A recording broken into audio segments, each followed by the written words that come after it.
파리 한복판, 세월을 품은 궁전 안으로 들어서면 천년의 시간과 마주하게 됩니다.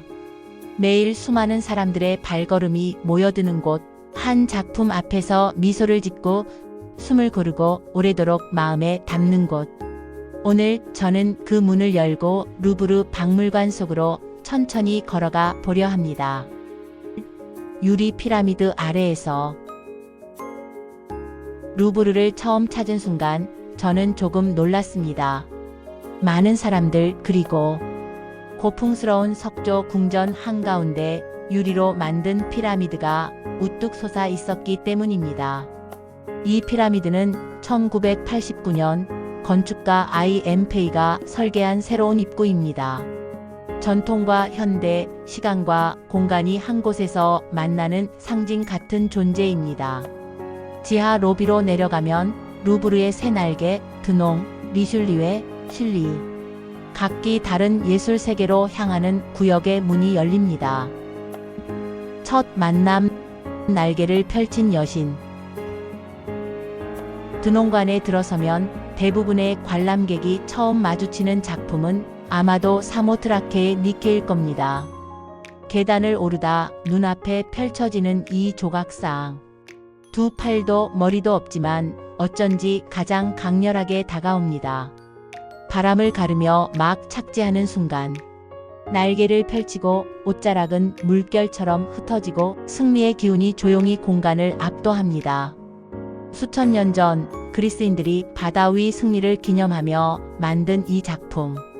이제는 시간과 공간을 넘어 우리에게 말합니다. 포기하지 말고 날개를 펴라. 모나리자의 미소 앞에서 그리고 루브르의 중심으로 걸어갑니다. 세계에서 가장 유명한 초상화 모나리자가 기다리고 있죠. 저 작은 그림 하나를 보기 위해 모든 사람들이 여기다 모여 있는 듯합니다. 그들은 말없이 바라보며 작게 미소 짓고 때로는 휴대폰을 꺼내 조심스럽게 누릅니다. 그 미소가 정말로 의미심장한 건지 아니면 우리가 그렇게 믿고 싶은 건지.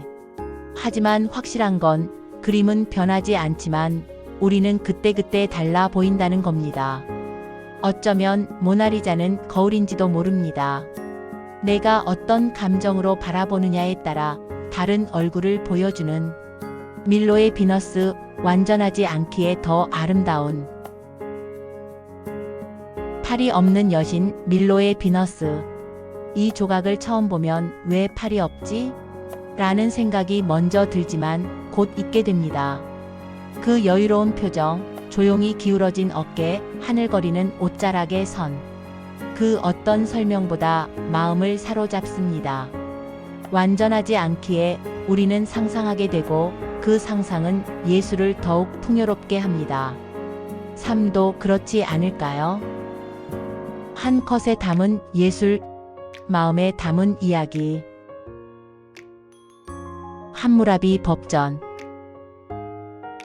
검은 돌 위에 새겨진 수천 년 전의 약속.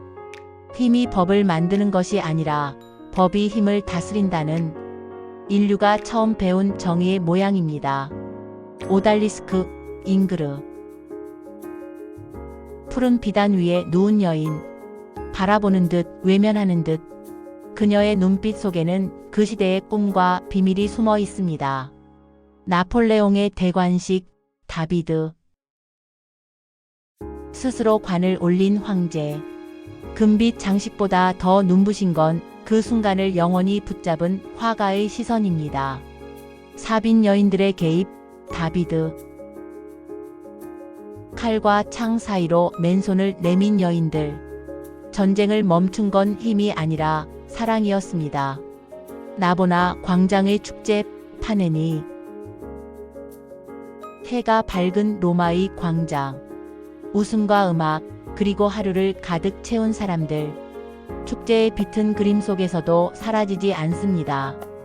민중을 이끄는 자유의 여신, 드라쿠로아. 깃발을 높이 든 여신이 앞장섭니다. 그녀의 발걸음은 혁명의 심장을 향하여, 그리고 앞으로 나아가려는 모든 이의 꿈입니다. 숨은 이야기들, 이집트의 시간, 그리고 잊힌 예술의 방. 이집트 유물관에 들어서면 공기가 달라집니다. 미라와 스핑크스, 히에로글리프가 전하는 고대의 숨결입니다. 수천 년 전에도 삶과 죽음을 이렇게 세심하게 기록했다는 것이 경이롭습니다. 그리고 사람들의 발길이 드문 조용한 전시실. 금빛 장식 가구와 작은 시계, 도자기 인형들이 조용히 자리를 지키고 있습니다.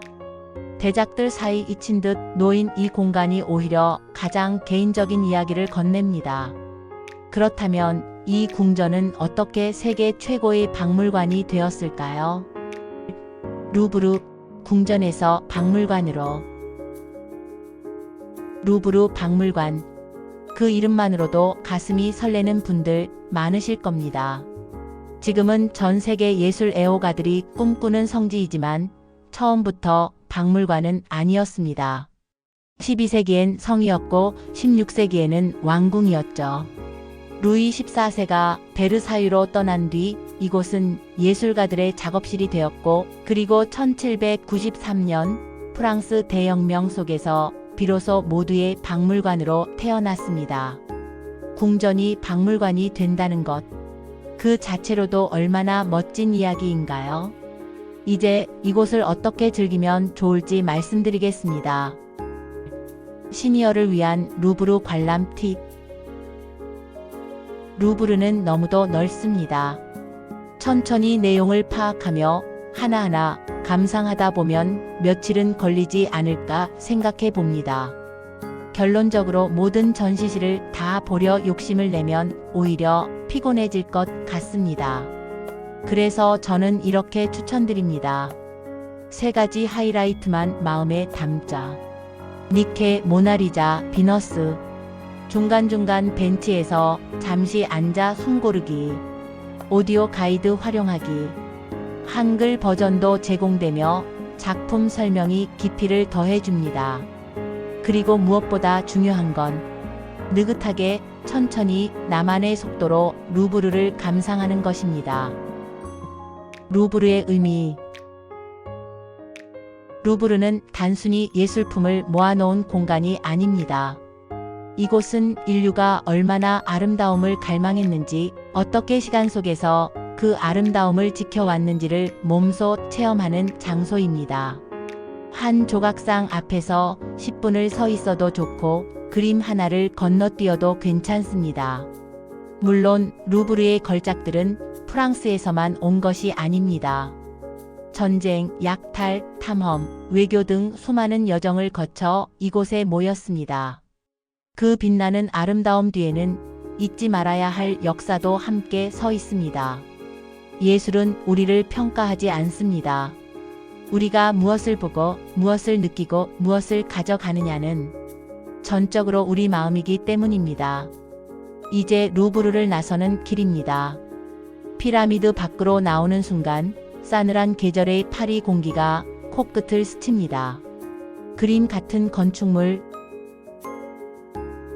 광장의 분수 소리, 수많은 사람들의 발걸음.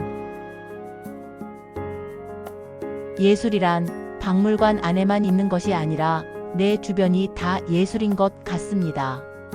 아직 방문 전이신 분들은 언젠가 루브르를 꼭 직접 걸어보시길 바랍니다. 그날의 마음이 오늘과는 또 다른 이야기를 들려줄 테니까요. 지금 우리 황금빛 시니어의 인생에 가장 어울리는 그림 한 장이 루브르 어딘가에서 기다리고 있을지 모릅니다.